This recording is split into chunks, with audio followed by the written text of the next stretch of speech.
Saya akan membagikan informasi kepada Anda bagaimana cara menulis tanda baca untuk bunyi E ya pemirsa, atau yang disebut tanda baca paneleng. Nah, untuk itu simak tayangan videonya.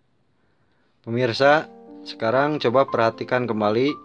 Ini adalah tanda baca aksara Sunda paneleng untuk membedakan bunyi E. Seperti pada aksara Sunda ini ba menjadi B. Gimana caranya menuliskan menjadi B?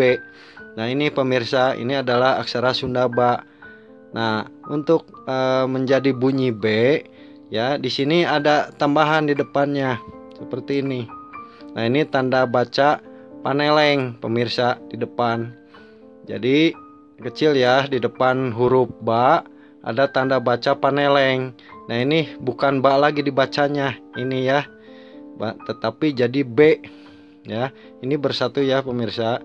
Ini dibacanya menjadi B ya, B. Ini B. Ini aksara Sunda la ya pemirsa, B. Jadi dibacanya bela. Ini huruf ba ya.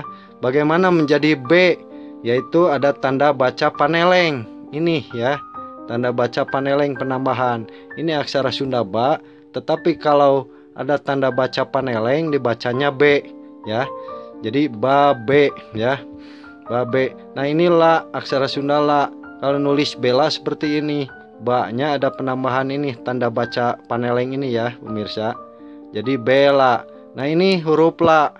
Ini huruf la ya, aksara Sunda la. La ya. Tapi kalau di depan aksara Sunda la ini ada tanda baca paneleng seperti ini ya. Nah, ini dibacanya menjadi le ya, le, bukan la lagi tapi le ya. Ini juga sama, kalau ini la, aksara Sunda la, di depannya kelihatan ada tanda baca ini paneleng ya seperti ini. Ini dibacanya bukan la lagi tetapi le ya. Nah, ini jadi penulisan ini lele seperti ini pemirsa, le. Nah, ini tanda baca paneleng untuk membedakan bunyi E ya. Posisinya di depan aksara Sunda ini ya, seperti ini ba, tanda bacanya di sini, dibacanya bukan ba lagi tapi B ya. Ini la karena tidak ada tambahan tanda baca ya, jadi la, bela. Ini la tapi ada tanda baca paneleng di depannya ini ya, di depan posisinya. Nah, dibacanya bukan la lagi tetapi le ya. Ini juga sama, kelihatan sama seperti ini, jadi lele ya. Ini bela, lele, yaitu ya.